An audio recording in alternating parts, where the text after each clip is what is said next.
giant, David Tarr. I could say a lot about this person, one of the most important alums who's ever come through this university. Of course, he received the Distinguished Alumnus Award in 1998. He's done a lot since 1998. He grew up in Atlantic City, modest means, enrolled in Glassboro State in 1961, graduated in 1965 with a social studies degree, although he knew already by his sophomore year that he wanted to do economics. I think he'll talk a little bit more about that. He went on from Glassboro State to go to get a master's degree from Rowan University and then his PhD from Brown. It was for briefly an academic at Ohio State University, assistant professor there, where I learned just today that he became an Ohio State Buckeyes fan. That'll make Mike and others in the room happy. But he left Ohio State for the U.S. Federal Trade Commission, where he worked for many years as a senior economist. Then he went to an organization called the World Bank. You might have heard about it. If you haven't, they're important. Very important. There he was the lead economist, eventually the lead economist for the World Bank. After retiring from there in, I believe, 2006, he's worked at a number of other places, including the New Economic School in Moscow, and he's currently academic and policy advisor in Tbilisi. He has worked in 13 of the 15 former Soviet countries. He's published 80 refereed articles, 14 books, incredibly impressive. We're very lucky to have him, David Tarr.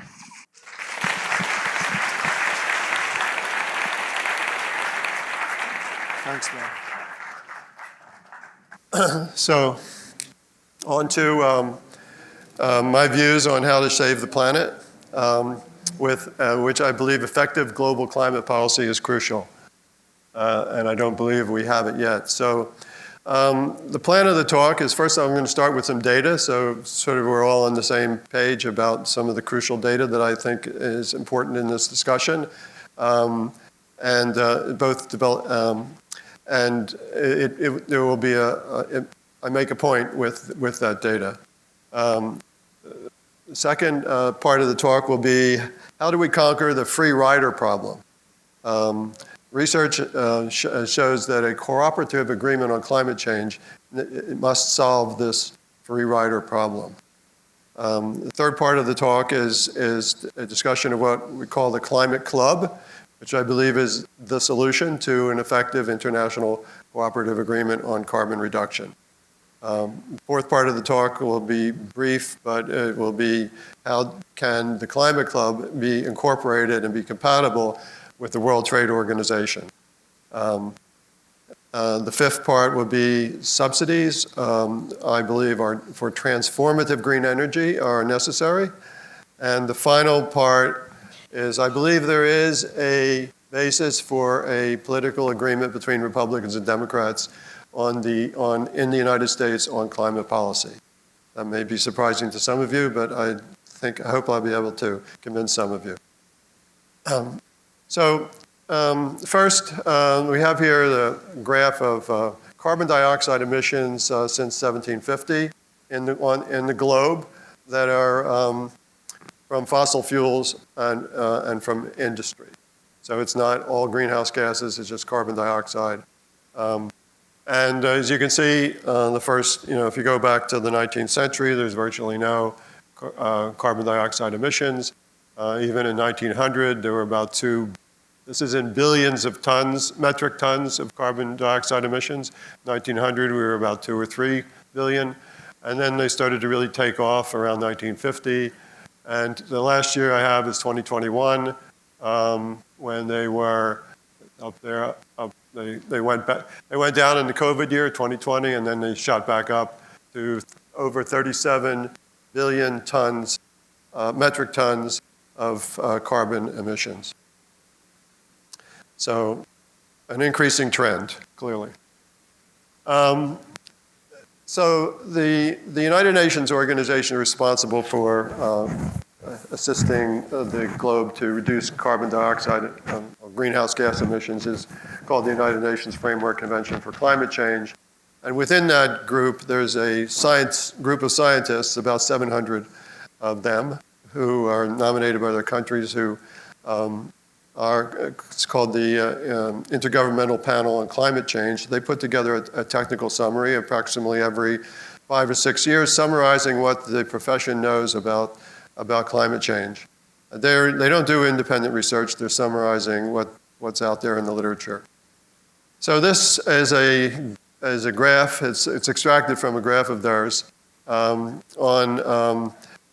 what we have to do in order to limit how much carbon can we continue to emit in order to have a good likelihood of keeping temperatures from rising too much. So let's take, for example, this, whoops, I didn't mean that. Get back. So we take this 1150 number. What that is it says that if you wish to have a 67% probability of keeping temperatures increases to no more than 2 degrees Celsius above the temperatures that prevailed in the last half of the 19th century. So they look at that average over the last half of the 19th century. And what we have is 1,150 billion metric tons. So, and that's cumulative after January 1st, 2020. That is from January 2020 until eternity.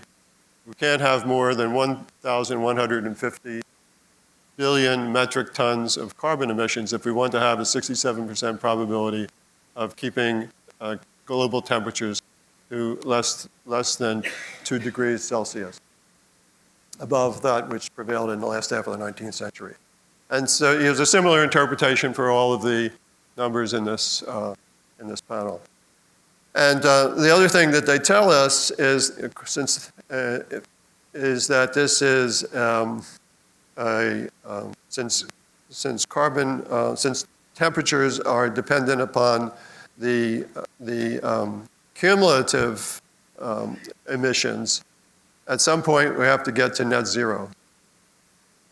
By net zero we mean, it doesn't mean you're not emitting any emissions, but that because you have forests and you have oceans which extract carbon dioxide out of the atmosphere, but that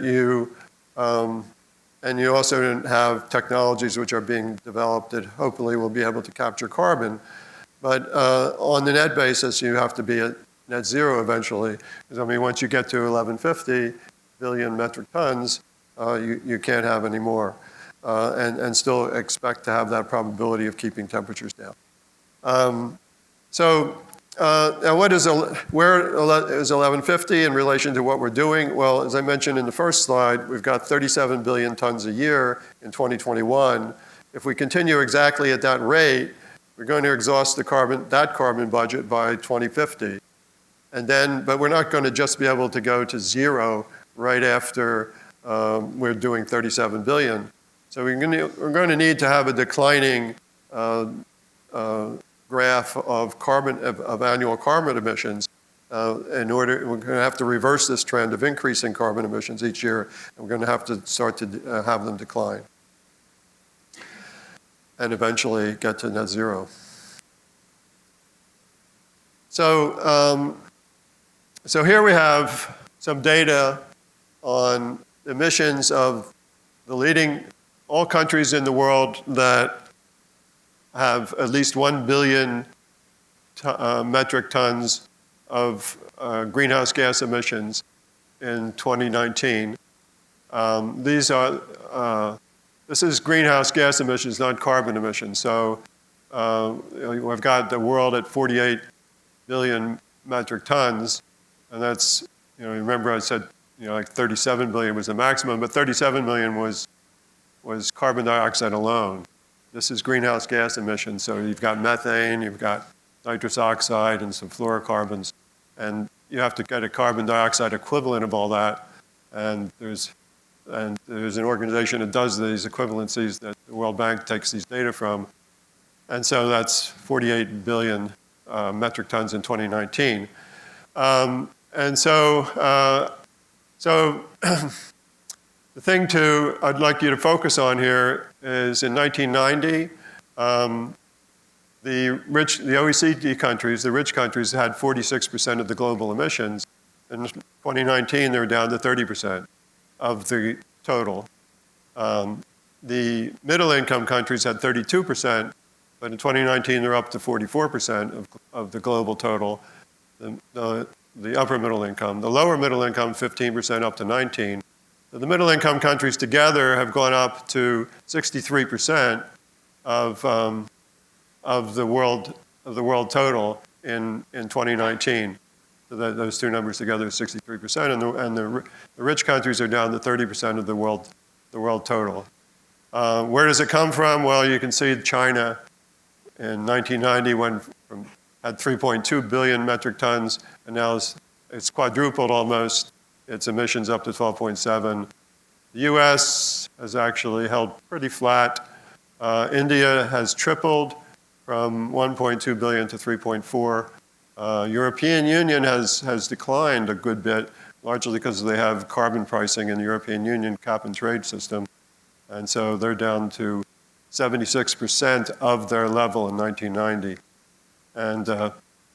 And Brazil and Indonesia have roughly doubled their emissions. So middle-income countries are quite important now in the global emissions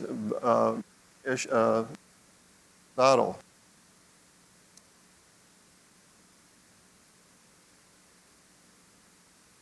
So what I conclude from this is that, yes, the U.S. is important. The U.S. is the second largest emitter in the world. The U.S. is too big to ignore and must control and reduce its carbon emissions. But the middle-income countries are also very important, and we can't ignore them. We have to somehow get them also involved in emission reduction. Because otherwise, we're just not going to meet these goals. Now, the Paris Agreement and the Kyoto Agreement, let me start with this slide here. The free rider problem, what is the free rider problem? I argue that the world must overcome the free rider problem to combat global warming. The global warming depends on the globally accumulated carbon emissions in the atmosphere. So the emissions of all countries contribute to the globally accumulated carbon emissions. A clean atmosphere is what economists call a global public good. It means a good from which no country or no individual, if it's can be excluded. And since reducing emissions is costly, a self-interested country, a country only interested in its own welfare, will prefer to, quote, free ride on the abatement efforts of other countries. So the problem we have is that we don't have a global government which has the authority to limit national emissions. There are people who propose a global army, but I mean, seriously, are we going to have this global army invade the United States and China? I mean, it's not a serious proposal. We need to, the challenge we have is to overcome free riding by autonomous governments, and that's the fundamental challenge for a cooperative agreement on climate change. So the Paris Agreement and the Kyoto Protocol ignored the free rider problem, and they've been unsuccessful at reversing. Obviously, from the data I showed, they've been unsuccessful at reversing the trend. The Kyoto Protocol collapsed in failure, largely because there were no commitments from developing countries. There were commitments from most industrialized countries, but none from developing countries. The Paris Agreement commitments are voluntary, independent of each other. There's no penalties for failing to meet your commitment. So carbon emissions are growing, and the United Nations body responsible for climate change says that the commitments are inadequate to meet climate goals. So how do we solve it? Well, first let me talk a little bit about the theory and the data on these types of arrangements. So there are multiple disciplines, which I'll talk about in the next slide, that all three of which find that reciprocity is the key to an effective cooperative agreement, and in particular, effective international cooperative agreement on greenhouse gas emissions. It's true of cooperative agreements in general, and in particular of greenhouse gas emissions amongst countries. And what reciprocity means is that my commitment depends on your commitment. So if you commit, then I'll commit. If I commit, then you'll commit. And if I commit for more, then you commit for more. But if I commit and you don't do anything, then eventually I decide I'm a sucker for committing, and I decide that I'm not going to do what you want me to do anyway. So without reciprocity, international agreements on climate change will result in the tragedy of the commons. To save the commons, which in this case is the atmosphere, requires a reciprocal agreement that is both monitored and enforced. I'll talk a bit about how we proposal to achieve that. And this is a bit on the evidence. It comes from three kinds of studies. One is our field studies. Second is what we call laboratory experiments or experimental economics. And the third is economic theory. The field studies were pioneered by Elinor Ostrom. She won a Nobel Prize for her work. And she won a Nobel Prize in economics. She has a PhD in political science, actually. Failed to get into a PhD program in economics. Got into a political science program and won the Nobel Prize in economics. I have some more slides on her story. It's a fascinating story, an inspiring story. But you can ask it if you want to know about it in the question and answer period.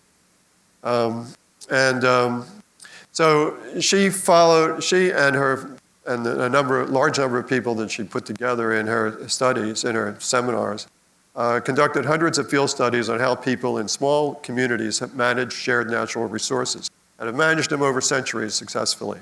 For example, forest resources, fishing rights, common pastures. Local communities establish rules that are both economically and ecologically sustainable. In other words, the fish in the lake survive over time, are sustainable. The forest resources are there over generations.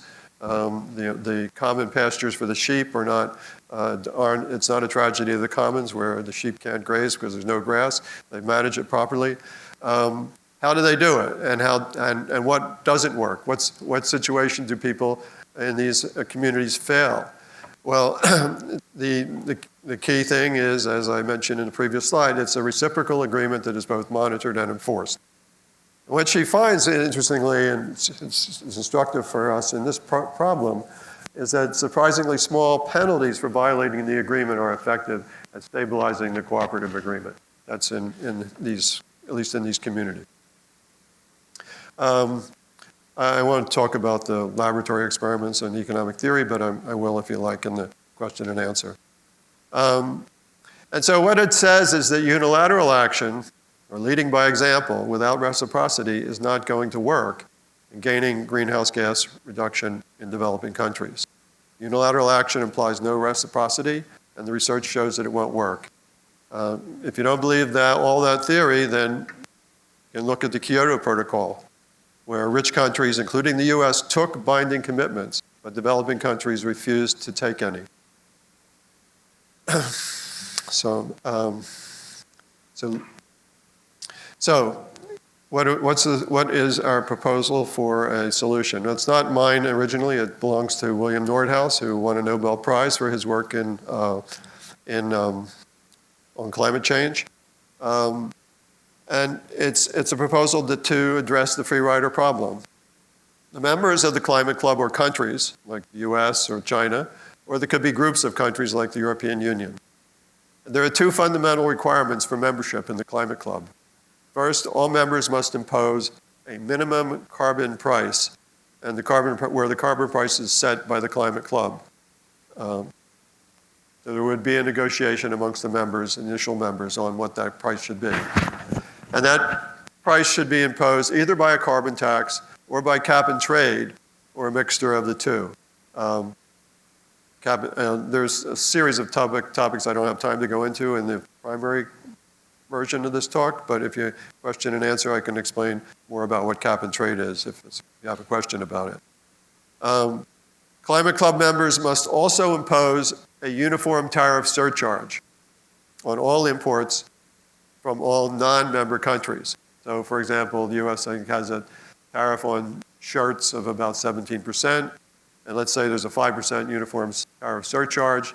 So if India sends a shirt into the United States and they're not taxing carbon and the U.S. is in the climate club and India is a non-member, the U.S. would be obligated to charge 22% on Indian imports of shirts, but 17% on imports from countries that are members of the climate club. So a tariff surcharge on non-members, on everything.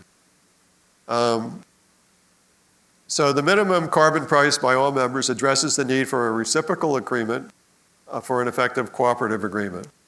The penalty tariff is the crucial difference between the Paris and the Kyoto agreements and this climate club. Because non-participants are penalized for not pricing carbon emissions.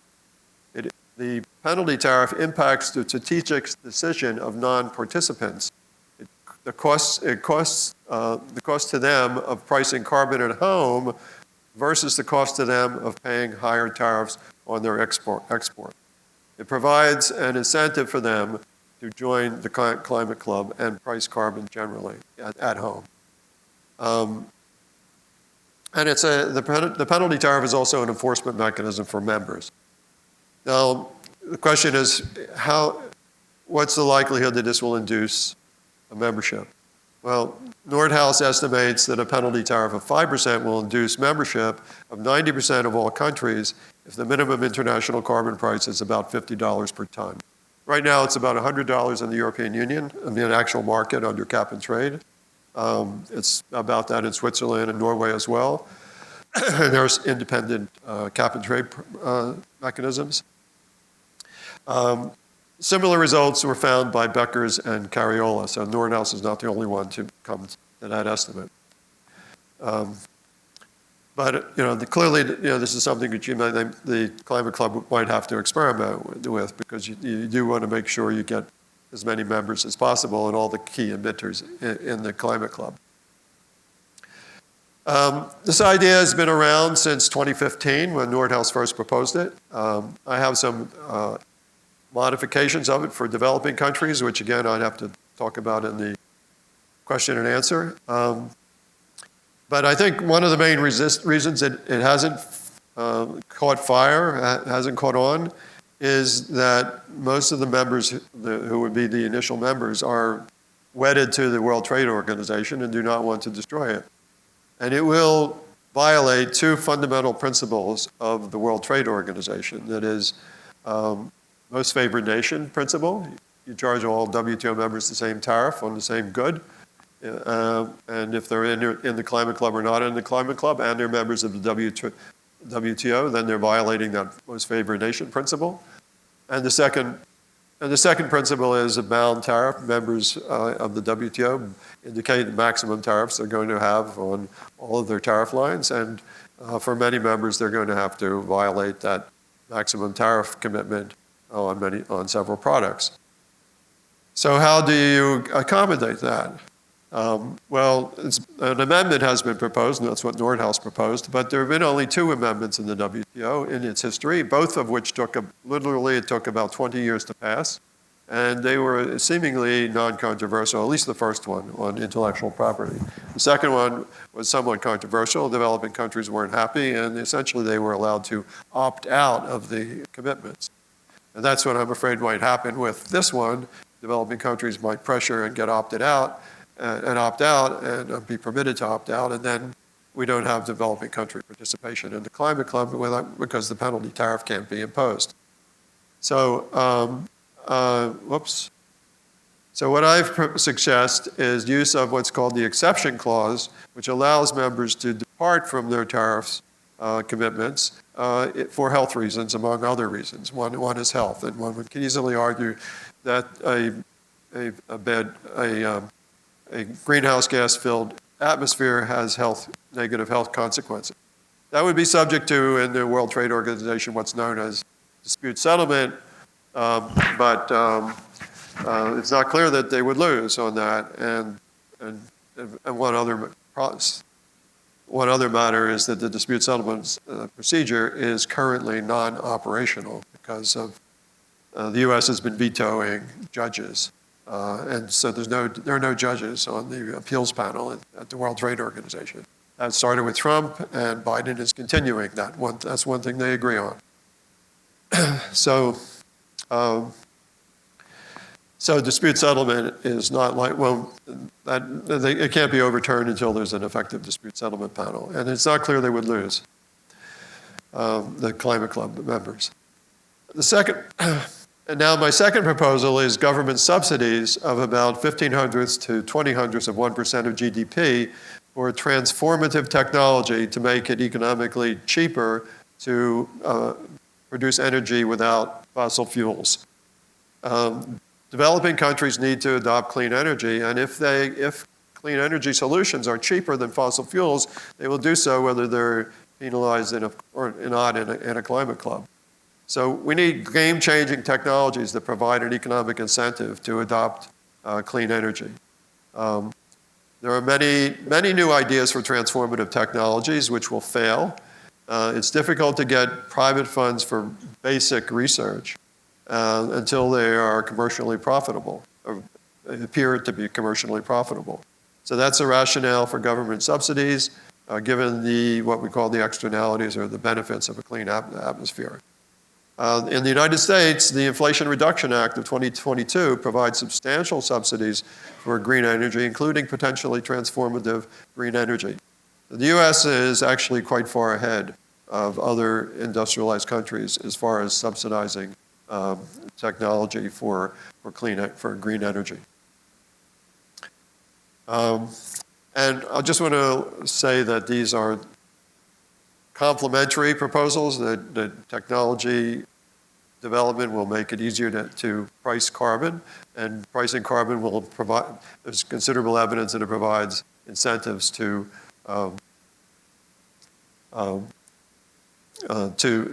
new technologies. Lots of new technologies appeared in the acid rain problem to diminish sulfur dioxide emissions that were giving us acid rain, and there are papers that have shown that the cap and trade system for acid rain led to the development of new technologies. So my last subject is there a basis for a political agreement in the United States on climate change policies? And I believe it is. I believe it's a combination of the Climate Club, which I've already discussed, and which is basically for international climate policy, and the Economist statement, which I characterize as one for domestic climate policy. The authors think that it's both international and domestic, but in my view, it's just domestic. So what is the Economist statement? It's amongst economists, it's enjoyed wide bipartisan support, signed by over 3,600 economists, reportedly the largest ever signing by economists. We need to, I paraphrase it into 4 principles. We need to price carbon with a steadily rising carbon tax over time. The Economist statement focuses on a carbon tax. A lot of economists regard cap and trade as equivalent to a carbon tax. In some circumstances it is. I actually prefer cap and trade. But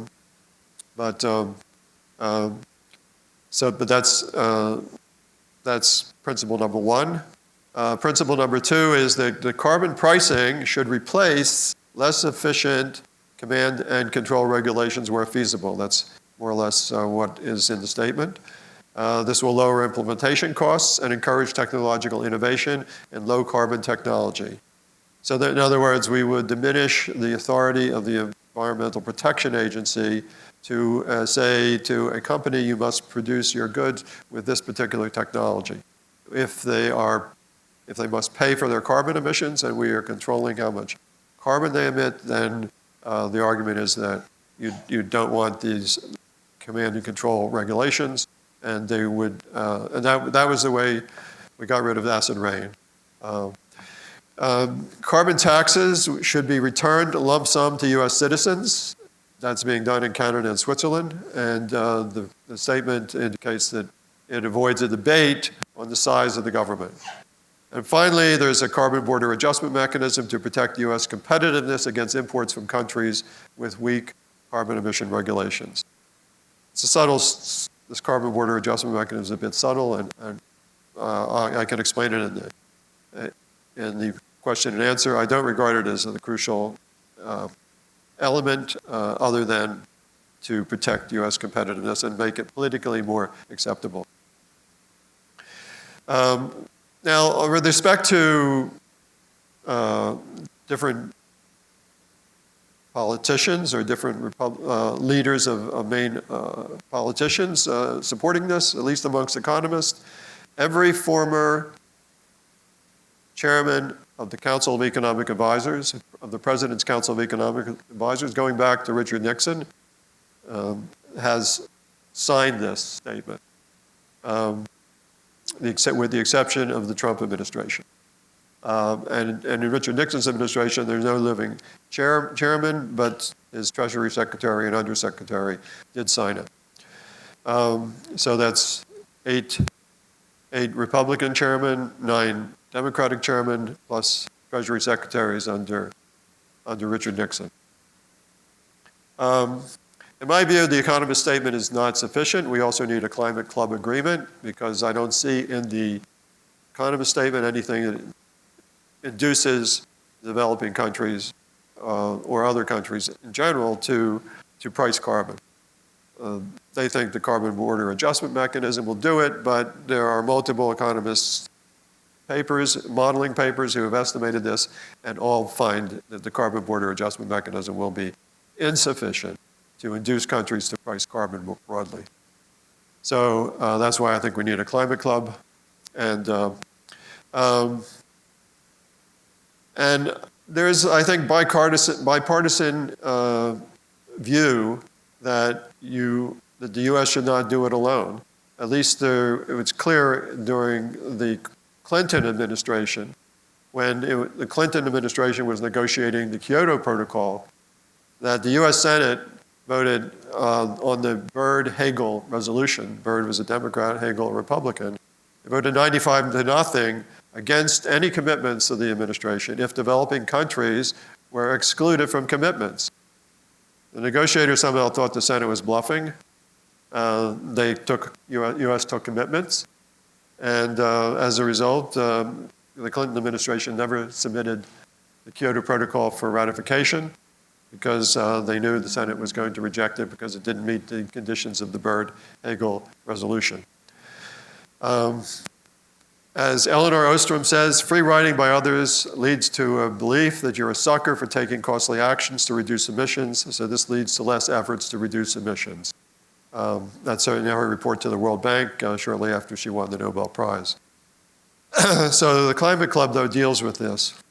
And that's, now, you might say, well, this is nice amongst economists, but economists are strange people, and so maybe the Republicans in general are not going to buy any of this. But there was a Pew Research Center survey of Republican voters. So this data in the table is just Republican voters, and it says that there are actions that Republicans would support.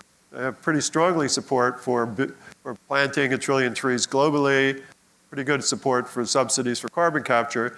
And when you get down to taxing carbon emissions, it's down to 55%. And what the Pew Research Center says is that, well, young Republicans, it's a much higher percentage than 55, and amongst female Republicans, it's also much higher. So it's sort of older white males that are the problem, or older males anyway. They don't distinguish race. So, but regarding this question here, Democrats answer affirmatively in 89% of the time.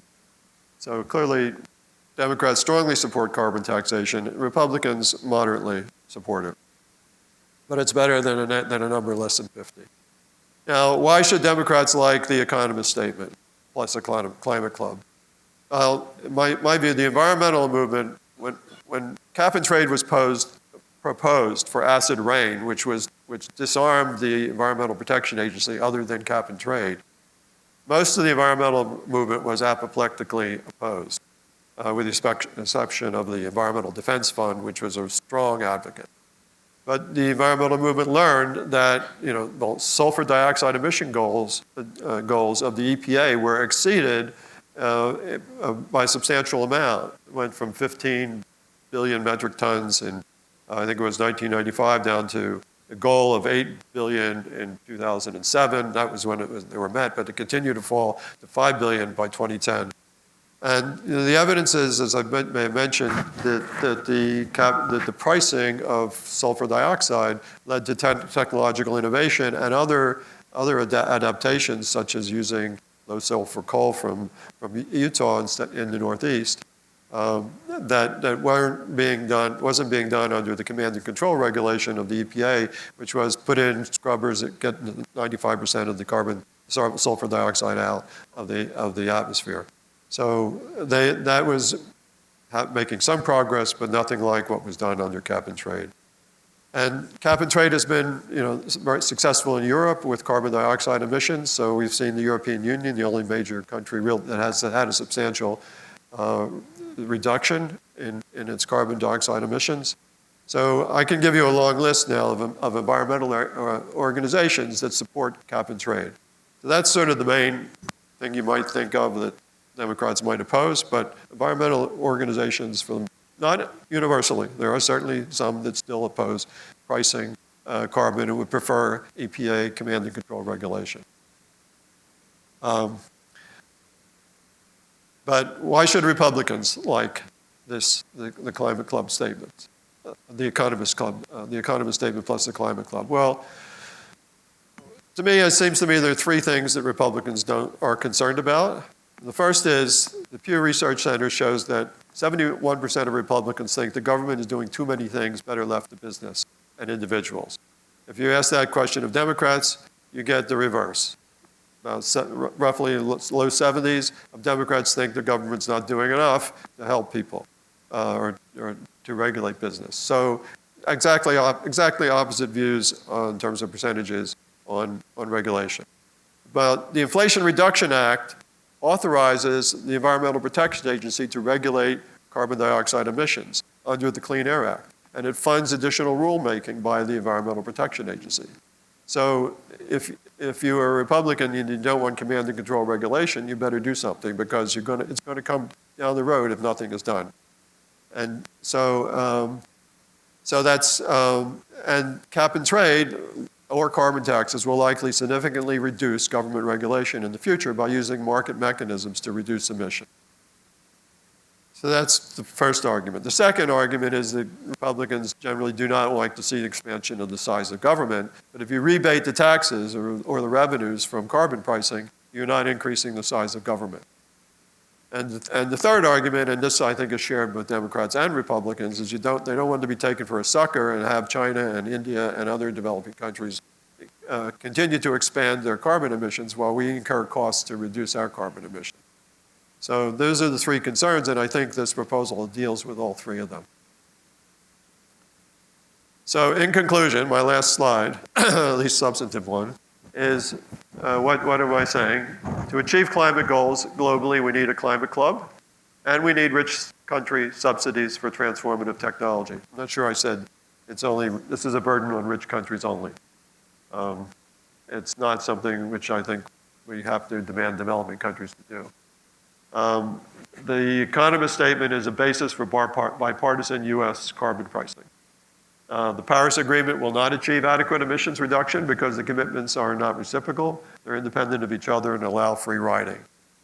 A carbon club, we need a carbon club to induce carbon reduction in developing countries and Russia, where 69% of the greenhouse gas emissions originate. If you add Russia in, it's 63% otherwise. A climate club is compatible with the World Trade Organization by exercising the health exception under the exception clause of the WTO. Subsidies for transformative green energy research to make clean energy cost-effective are also useful and symbiotic with a climate club. And finally, the United States bipartisan Economist statement plus a climate club is a basis for bipartisan agreement for effective greenhouse gas policy. So I didn't have time to talk about a lot of things, as I mentioned during the talk, and I'm open to any questions, any criticism, and so forth. We can have a good discussion. But in the event anybody wants any additional discussion, I think I've prepared slides on all these subjects.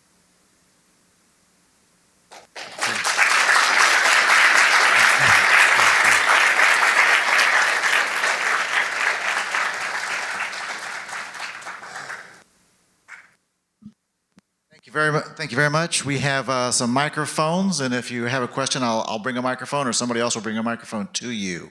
So just raise your hand, and when you do ask your question, please identify yourself if you don't mind. What exactly do you mean by cap and trade? Okay. Good man, you're letting me use a slide. Okay, what is cap and trade? It's actually the next slide, even. Yeah, you sure you didn't see my slides? Anyway, so each year the government will set a maximum amount, aggregate amount of the pollutant that may be emitted in 1 year in the region the regulatory authority governs. So, like for example, in the European Union, there's some maximum amount of carbon dioxide. Actually, it's not just carbon dioxide in the European Union, it's greenhouse gases. You know, there are restrictions on methane and nitrous oxide as well. So there's a maximum amount of each of those gases. And then the firms in the industry that produce the pollutant must possess permits to emit the pollutant or be subject to stiff penalties if they don't have a permit to emit it. So the government, then the question is, how do they get those permits? Well, there's two ways. One, the government could auction all permits, and then so it's like Treasury auction, Treasury bills for the U.S. debt. There's an auction. They put out a certain number of Treasury bills, and people bid on them, and that determines the price that's paid for the Treasury bill. But it would be like that. That's one way. Or they could give some freely. In the case of acid rain, both the administration and the Congress made a determination that it was unacceptable or untenable politically to ask the companies to incur the costs of abating or reducing the sulfur dioxide emissions, and at the same time make them pay for the sulfur dioxide emissions that they were allowed to emit. So they gave them free permit for the amount of sulfur dioxide that they were allowed to emit. And then there was, as you can imagine in Congress, a lot of negotiation amongst congressmen to get more permits, free permits for the electric utilities in their own district. And that wrangling is actually I see it as a political advantage of cap and trade. There are many people who think that was instrumental in getting cap and trade passed by the Congress so that we got rid of the acid rain problem. In the European Union, they have been giving away free permits for years to these industries that are emitting carbon dioxide. And then if you want more, if you have to go over the amount that you have to buy them on the market. And initially, permits sold for cheap, very, very cheaply, like just $2 a ton of carbon dioxide emissions. But then right now they sell for about $100 a ton. Because the European Union is squeezing down each year. They're squeezing down the amount of permits which are permitted, which are allowed, and the amount of free allowances that they're giving. And they're going to get rid of all their free allowances because you can't have a carbon border adjustment mechanism with free allowances. So they're moving toward a system with no free allowances. But to get it passed initially, it was important in the to have the free allowances. And so that's, and then over time, so I think I finished that slide. I gave the acid rain problem as well. And basically I have some data to show that in the case of acid rain, it achieved the reduction of sulfur dioxide at a much lower cost than was estimated by the EPA, even though they understood it was going to be cap and trade. EPA estimated $6 billion. It ended up costing somewhere between 1 and 1.7. I know there are some more questions, but I would love to hear more about Eleanor. You said you know a little bit more about her personal story. I would love to hear more. Yeah,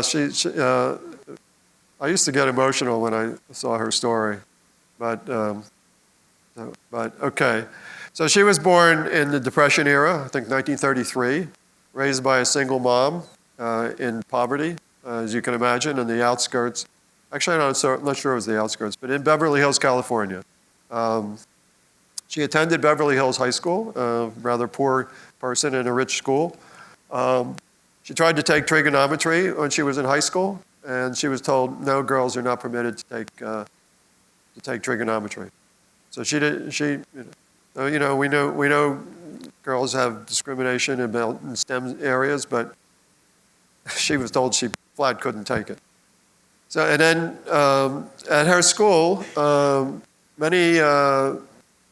she observed that one of the good things about going to that school is that most of the people were going to college. This was in the late 40s. And she told her mother she wanted to go to college, and her mother said, well, girls don't have to go to college. I'm not going to help you pay. So she worked various jobs during her years at UC. She went to UCLA and worked various jobs and got through. I don't know if she had much debt, but anyway, she made it through UCLA. Worked in Boston then after college for a few years, and she met resistance in employment to any job that wasn't considered feminine at the time. Told to take shorthand, which she did, never used it as a secretary, but actually found it quite useful doing her field studies many years later. So then after 2 years, she applied for graduate school. She applied, as I mentioned earlier, to the UCLA economics department. And she was rejected on the grounds that she didn't have enough math. But she was, actually, it was a blessing in disguise. She was accepted by the political science department at UCLA, which incidentally had a faculty discussion and controversial discussion because they had accepted 3 females that year, and some people didn't think that was acceptable. And she worked on a project on how municipalities in Southern California allocate, different municipalities manage water rights. So that's how she got into this common resource problem and how different municipalities deal with it. She eventually married the professor managing that project, Professor Ostrom. That's how she got her family name. He's the guy who ran the project. And she and her husband moved to a political science department of Indiana University. There was some resistance to them supporting the kind of work that they were doing in Southern California. And she was very junior in the faculty hierarchy at the time of her arrival, but eventually obtained regular faculty status. She and her husband undertook research on how communities around the world manage common resources. They developed what works, what doesn't. They developed a seminar where, unlike lectures, people would present their work on how these different communities were doing it. And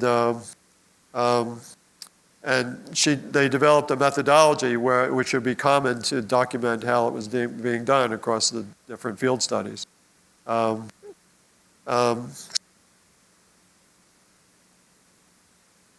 Before her, it was believed that only privatization or government regulation could handle public good problems or common resource problems. And she showed that cooperation is possible with reciprocity monitoring and penalties for rule breaking. She was awarded the Nobel Prize in 2009, and along with the Nobel Prize and many other prizes she won, she donated it to the research groups that were working on the common resource problems. Fantastic. Thank you very much. We have time for a couple more questions. Hello, Elizabeth Fuchs, senior environmental science student. So this might be long, I apologize. Thank you for your talk, it was very good. My wheels are spinning in my head right now. I have a lot of thoughts. But my main qualm with your cap trade and carbon tax argument is that while we have an overwhelming agreement that carbon emissions need to change, there are still some people who might as well be blind to our carbon emission problem and just don't believe in the science that backs that up. So when we eventually do try to implement these climate policies, do you think that I don't want to name names, but do you think that some of the people who had originally agreed will hear the public who don't believe in this science that backs these problems and eventually turn their vote against these climate policies? Well, politics is difficult, I agree. It's difficult to see how it will go. We almost had cap and trade in this country. Probably not. It's not very well known. And how we didn't get it, and why we didn't get it, is very it's very complex. and a bit depressing. I don't know, do you want to hear that story? So there was something in 2009 called the Waxman-Markey bill. It passed the House on a close party line vote. Democrats had majority in the Senate, the House, and the Obama presidency. Then it went to the Senate. And there were three co-sponsors in the Senate. John Kerry, a Democrat, as you know. Lindsey Graham was a co-sponsor. Mitch McConnell, the minority leader at the time, was not happy with Lindsey. And Joseph Lieberman, who was formerly an independent but caucused with the Democrats. They were the co-sponsors of the bill in the Senate. I'm going to tell you why, but the Senate never brought their version of the bill to a vote. The first thing these co-sponsors did, they went over to the White House to plot strategy. They met with David Axelrod, who was a major political advisor to Obama, and a guy, I believe his name is Shiro. And those two senior advisors to Obama were split on what to do. They had just passed healthcare reform, which had involved enormous wheeling and dealing behind the scenes as to what was going to be in it. And and the Obama administration was really kind of sickened over what they call backroom deals to get healthcare through. And they weren't prepared for another fight on it. So they let these co-sponsors deal with the Senate on their own. And they would send on a weekly basis someone over to take notes on what was going on. And so what Lisa says is that, Ryan Lisa was a reporter for the New Yorker magazine who covered the Washington during the Obama years. And he gave the legislative history of this bill in the Senate. He wrote it in an article in 2010 in the New Yorker. He says Lindsey Graham was negotiating with Republican senators who wanted offshore drilling in the Atlantic and in the Gulf, and I'm not sure about the Arctic. And he was negotiating with other Republican senators who wanted support for nuclear power. And John Kerry was negotiating with 8 Democrats who were in tough election fights who wanted the Environmental Protection Agency to delay implementation of carbon emission regulation until 2011. And then the Obama administration unilaterally agreed to all 3 requests with no quid pro quo. In other words, it wasn't in the bill. They weren't going to, they didn't have to, they could vote against the bill in order and still get what they wanted. The senators felt they were disarmed. Lisa believes that the Obama, it was the point that I made earlier, that the Obama administration was repulsed by behind-the-scenes deals to get health care through and grew timid on climate change. So politics has strange bedfellows, and it never came to a vote. Harry Reid was the Senate Majority Leader, also in a tough legislative battle, tough re-election battle, and decided to put immigration ahead of climate change. And at that point, Lindsey Graham, with some other problems that were created for him, took his name off of the bill, and that more or less killed it. So. Yeah, so I think this is complicated. I think that Republicans have to lead the way on this, frankly. There is a group led by Ted Halstead called the Climate Leadership Foundation, I believe, in which they put out this economist statement. I think Democrats will generally support this, although, as the stories I told you, there were some in 2009 at least who were ambiguous at best about it. But I think if Republicans, there are a lot of Republicans who the survey I showed said that a majority support it. Clearly, you're right. There are many who are still science deniers. But I mean, even Vladimir Putin in 2021 agreed that climate change is a problem and there's a human contribution to it. So, I mean, if he can come around, I think so. All right, we have time for 2 more questions. Hi, Dave.